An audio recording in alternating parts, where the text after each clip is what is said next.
우리 사회가요, 워낙 정치적으로 이렇게 대립을 해가 있고 또 안보, 경제 논란이 많이 벌어지고 이러니까 진짜 사회적 약자들에 대한 관심은 별로 없습니다.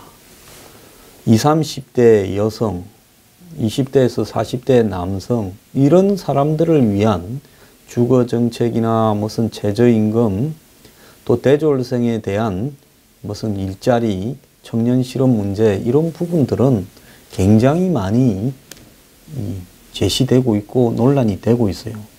그런데 진짜로 약한 사람은 뭔가 하면 거의 조직화되지 못하고 조직화될 힘도 갖지 못한 채 사회적으로 소멸되어가는 뿔뿔이 흩어진 모래알처럼 되어가는 사람들이 사회적 진정한 약자라는 겁니다. 지금 우리 사회에 고등학교를 실업계를 다니다가 과거 같으면 공고상고인데 요즘은 매우 다양한 수십 개의 이름을 갖고 있습니다만은 그런다고 과거의 공고상고의 형태가 바뀌지는 않았습니다. 그런데 이 공고상고와 같은 과거의 공고상고와 같은 이런 실업계 고등학교를 다니는 학생들은 집안들이 다 어렵죠. 물론 그러지 않은 애들도 있지만은 대부분은 집안들이 어려워서 개나 소나 다 가는 전문학교나 대학교에 가지 못했다고 그렇게 판단되는 학생들입니다. 그렇기 때문에 이런 학생들은 고3 때부터 일찌감치 취업 전선에 뛰어들어서 직장을 가져야 되는데요. 우리 사회가 이런 실업계 고등학교를 나온 학생들에게 내미는 손들은 매우 협소합니다. 일각에서는 요즘 공고, 상고 같은 그런 실업계를 나온 학생들에게 갈 수 있는 공간이 많이 널려 있고 취업도 잘 된다고 하지만은요, 그야말로 사회의 밑바닥에 매우 낮은 수준의 힘든 위험한 어려운 아무나 할 수 있는 일들만 이들에게 주로 주어지지요. 그래서 지난 10월 9일 오후 1시 50분쯤에 제주 구자 한동리에 있는 한 음료 공장에서 현장 실습을 나갔다가 제품 적재기에 목이 끼이는 사고를 당했던 제주 서귀포 산업과학고등학교, 옛날 같으면 서귀포 공고겠죠. 3학년 고 이민호 군이 그래서 사고를 당한 뒤 열흘 뒤에 끝내 숨졌습니다. 그리고 이 이민호 군에 대한 장례를 어찌하느냐라고 가지고 사망 원인을 둘러싸고 지금 기업 대표와 그 다음에 유족이나 시민단체들이 붙어서 논란을 벌이다가 이제 이번 주 중에 장례를 치르기로 합의를 봤다 하는데요. 엊그제 잊혀진 청년들이라는 제목하에서 한국일보에서 아무리 이래도 가난한 나는 고졸입니다 라는 이 기사가 하나 실렸습니다. 자, 이민호 군의 사태나 이번에 이런 기사에서 나타난 한마디로 고졸 청년들 문제, 우리 사회가요, 이들이 목소리가 높지 않고 단결되어 있지 않다고 해서 이들에 대해서 이렇게 무관심해서는 안 된다는 겁니다. 자, 고등학교 졸업과 동시에요, 이미 고3 때부터 실습생으로 현장에 내던져집니다.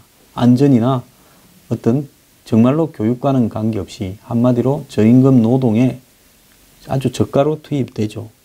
그런데 이들에게 주어지는 일자리는 다 저임금 장시간 노동이고 이 대학이 미래를 보장해 주지는 않는다 해도 대학 졸업장조차도 없는 이들은요, 우리 사회에 바닥을 전전하다가 끝난다는 것이 여러 사람의 지금 인터뷰에서 드러났습니다.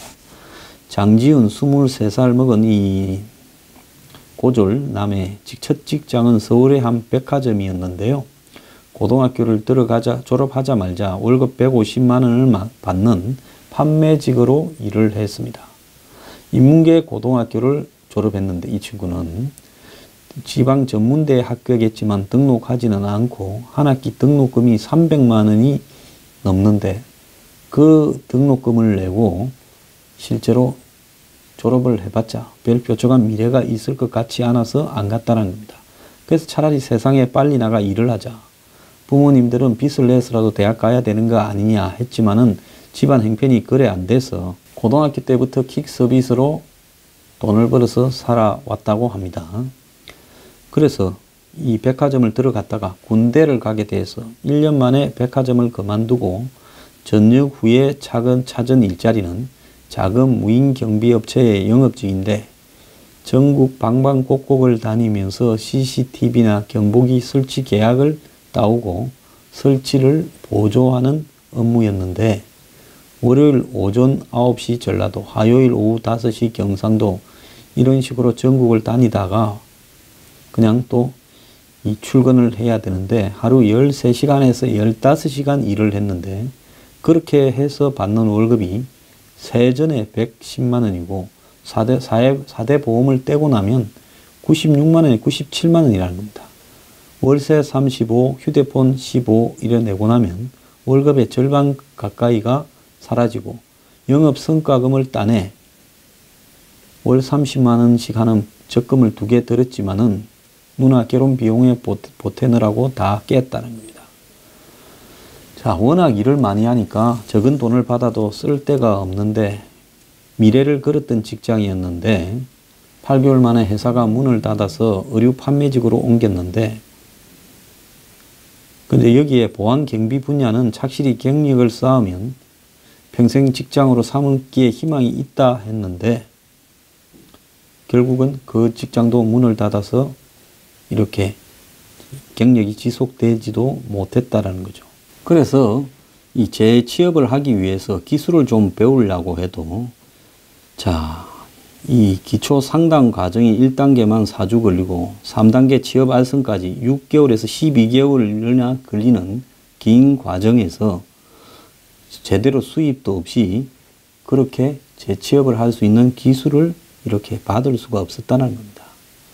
1단계 상담 과정에서 참여 수당이 15에서 25만 원, 2단계 훈련 과정이 28만 4천 원, 3단계 취업 알선 과정은 최대 3개월 지원해주는 구직 촉진 수당 30만 원이라는 거죠.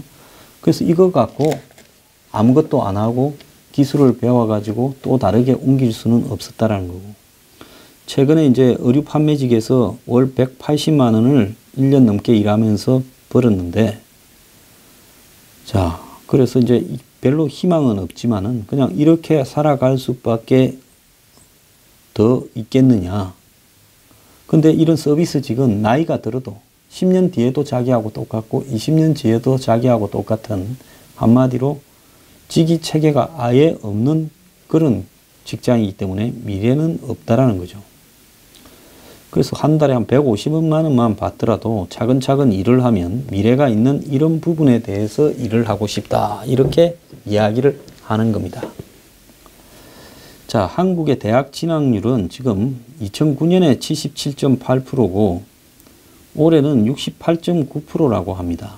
그래서 직업계 고등학교, 특성화 고등학교나 마이스터고 일반 고등학교의 직업반의 취업률은 매년 증가를 해서 올해는 50.6%로 졸업생 절반을 넘긴다고 이렇게 하는데, 자, 그래서 이 고졸 취업이 이제 하나의 시대적 추세가 되었다. 이렇게도 이야기를 합니다. 그러나 전체 청년의 20, 30%를 차지하는 이런 고졸 청년들이 중앙정부와 지방정부가 앞다투어 발표하는 그런 청년 지원 대책의 실질적인 수혜 대상이 되지 못하고 있어요. 청년들의 실업 문제라든지 무슨 청년들의 5포 세대 문제 이런 것들이 활성화되면서 자, 청년들에 대한 지원이 굉장히 많게 보이지만은 이때 청년이라고 하는 것은 대졸 취업 준비생이고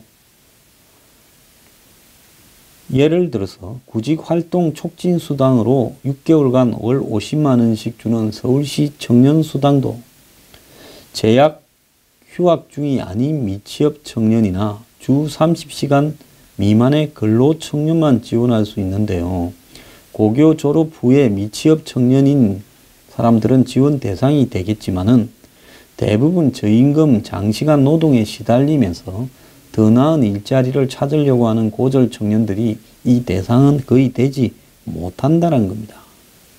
그래서 고졸 실업자는 대부분 생계가 어렵기 때문에 당장 쉬면 입에 풀칠도 못하니까 저임금 장시간 노동을 할 수밖에 없고, 이런 또 이 사람들이 하는 노동 시간은 하루에 10시간에서 15시간 사이에 장시간 노동이기 때문에 따로 시간을 빼서 별도로 직업훈련이나 구직활동을 하기 어려운 악순환이 계속되면서 또 노동시장에서 고졸에 대한 차별, 또 저임금 비숙련 고용의 불안정성이 계속 존재하고, 그래서 이 고졸 청년들은 눈앞에 당장 땜박질식으로 연관성이 없는 자신이 쌓아오는 기술과 자신의 경험, 경력과 아무런 연관성이 없는 이런 직종으로 자주 이직을 하고 또 체계적인 숙련 교육을 받지 못하면서 시간이 흘러도 저임금은 개선이 안 된다는 거죠.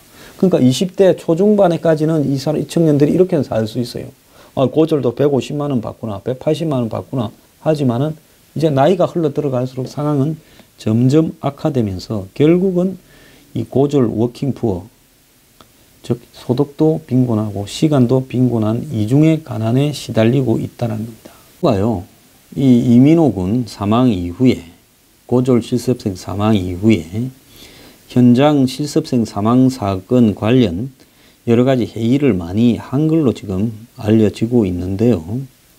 지금까지는 6개월 이내에 고등학교에 실습 나간다면, 제가 어릴 때 기억이 납니다. 제가 그때는 공고상고가 굉장히 많았어요. 그래서 고등학교 3학년 되면 실습을 다 나가고, 실습을 못 나가는 이 실업계 고등학생은 마치 바보처럼 취급되는 이런 현상이 있었습니다. 그래서 지금 근데 이 실습이라는 게요, 고등학생을 데려다가 3D 업종에 자비를 시키는 쪽으로 운영되고 있습니다. 그 실습에서 배워서 돈 되는 건 한 개도 없고요. 그 실습을 한다고 해서 그 회사 취업되는 것도 또 아닙니다. 그런데 요즘 뭐 고졸 실습생한테는 제대로 된 임금도 줄 필요가 없습니다. 그러니까 6개월간 매년 받아가지고 그냥 회사에 위험하고 힘들고 더러운 잡입을 시키는 대상으로 활용을 한 거죠. 그냥 노가다 하는 현장 실습 위주에서 앞으로는 학습 중심으로 3개월 동안의 취업 준비 과정으로 명실상부하게 바꾸겠다 그러는데, 근데 이게 지금 여기 회사만 있었던 게 아니라 곳곳에서 이런 실습생들의 사고가 난 겁니다.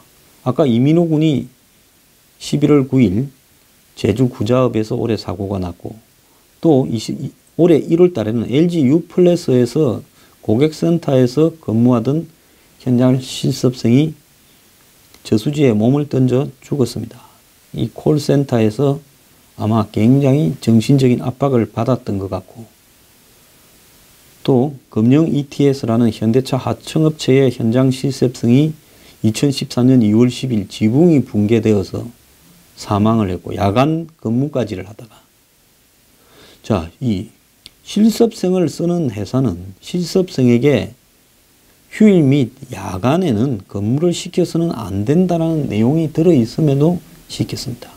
CJ 제1제당 진천 공장에서도 2014년에 현장 실습생이 이 억압된 조직 분위기에 선배에게 폭행과 협박을 당하다가 결국 자살로 사망을 했습니다. 오죽하면 특성화 고등학교에 이 학생들 연합회가 만들어졌겠습니까? 우리의 권리는 아무도 지켜주지 않는다라고 생각을 하니까 이 권리를 지키기 위한 전국에 1000명이 모여서 연합회까지 만들었다는데요. 이런 식으로 가서는 안 된다고 저는 생각을 하고 있습니다. 실제 한 사회 연구에 보면요, 고졸 청년들은 부모들이 다 경제적으로 힘들고 또 경제적으로 힘든 집이다 보니까 부모하고 관계도 악화되어서 떠밀리다시피 노동시장으로 오면서 대학이나 전문학교에 진학을 못하는 거죠. 그래서 차라리 돈이나 벌자 하고 나오지만은, 그런데 자기 적성이나 희망 또 기술 개발 등 장기적인 계획은 거의 없이 하루하루 그냥 뗏박질하면서 살아가면서 우리 사회에 가장 열악한 노동시장의 소모품으로 계속 소모되어 가고 숙련하의 기회는 사라져 간다는 겁니다. 그래서 대다수의 실업계획 청년들이 노동시장에서 이런 어려움을 다 겪고 있고요. 학교들은 취업률만 높인다면서 학생들을 그냥 미래 희망이나 비전 없이 내몰고 적성과 무관한 업체로 취업을 시키고, 또 인문계 고졸생들은 학교로부터는 아무런 잉여죠, 잉여. 이러면서 혼자서 그냥 노동시장에서 저숙련 노동에 전전해 가고 있다는 거예요. 그래서 고졸을 졸업하고 한두 해에 받던 월급이나 10년이 흘러서나 20년이 흘러서 받는 월급이 거의 차이가 없이 몸으로 때우면서 이렇게 살아가야 된다는 겁니다. 그러니까 항상 일에 장시간 노동을 해야 되고 일정하게 소득을 확보하려면, 그리고 장시간 노동을 하니까 아무런 여유도 없고 저임금은 지속되고, 그래서 이런 데다가 조금 투자를 해서 자신의 인생을 이렇게 업그레이드 시키려고 하는 노력들이 거의 불가능하다는 거죠. 그리고 직장들도 고졸 신입생들을 뽑아놓고는, 사원들을 뽑아놓고는 똑같은 일을 함에도 대졸은 많이 주고, 그 사람들은 고졸은 오래 다녀도 이 대졸 사원들에 비해서 훨씬 더 업무나 급여에서 차별을 받게 되고, 결국 누구나 할 수 있는 일을 똑같이 함에도 불구하고 고졸이라는 어떤 낙인 때문에 되지가 않는 거죠. 심지어 고졸생들은 인턴을 하라고 하면서 인턴 기간을 계속 연장시키면서 줘야 될 월급을 제대로 시키지 않는 경우도 수두룩하다고 지금 이야기가 나오고 있습니다. 자, 이런 각종 차별을 시달리다가 결국은 더러워서 대학 가야 되겠다고 또 이렇게 나중에 시간 지나고 몸은 망가지고 벌어놓은 돈도 없는데 또 아르바이트를 하면서 대학을 억지로 다니는 형태의 선택을 하는 사람도 많다는 겁니다. 자, 그래서 우리 사회에 적어도 3분의 1에 해당되는 젊은이들은 고졸로 살아갈 수밖에 없는데, 이들에게 이런 식으로 사회 밑바닥으로 전전해 가게끔 이렇게 처음부터 낙인을 찍을 바에야 고졸생들을 아예 없애는 것이 낫지, 그러지 않습니까? 이 고졸 취업생들을 왜 만드냐는 거죠. 지금 뭐 대학교에 있어서 이 부모의 소득에 따라서 반값 등록금이니 뭐 완전 공짜니 어쩌니 하지만은 이런 부분에 대한 정보나 기회도 이들에게는 잘 지어지지가 않는다는 겁니다.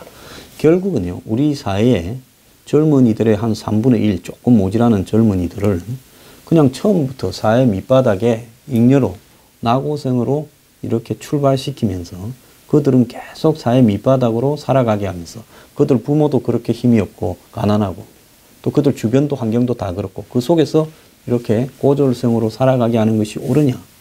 저는요, 교육 시스템을 근본적으로 개선을 해서 독일처럼 초등학교를 마치고 중학교에 갈 때부터 한마디로 내가 어느 길을 선택할 것이냐, 또 실업계를 가더라도 그 실업계에서 계속 기술을 쌓아서 한마디로 사회에 나올 때쯤에는 그 기술로 일정하게 사회에 대접받을 수 있는 그런 실업계를 만들 수는 없는가? 차라리 실업계를 중고등학교를 통합시켜서 한 5년 정도로 만들어가지고 이 실업계를 초등학교 마치고 중학교 갈 때 차라리 선택을 해가지고 이렇게 방향을 좀 더 오랫동안 숙련된 노동을 배울 수 있도록 이렇게 하는 것이 옳은 것이 아닌가. 안 그러면 전문학교 과정 일부를 통합시켜서 한 5년쯤 배우게 해서 적어도 그 배운 기술을 가지고는 사회에 나와서는 제대로 된 월급을 받으면서 희망을 갖고 살 수 있게 해야지.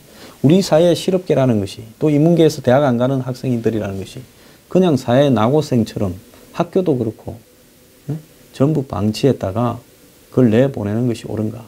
이들이 아무리 사회적으로 목소리도 낼 수 없고 뿔뿔이 흩어져 있는 사람이라 하더라도 한 해에 한 20, 30만 명씩 이런 학생들이 사회로 배출되는데 이걸 이런 식으로 방치해서는 될 일인가? 우리 모두 고민을 좀 해봐야 될 것 같습니다. 이들은 정치적으로 목소리도 없으니까요. 우리 사회 완전 사각지대에서 방치되어서 자신들의 권익을 지킬 수 있는 어떤 수단도 갖고 있지 못합니다.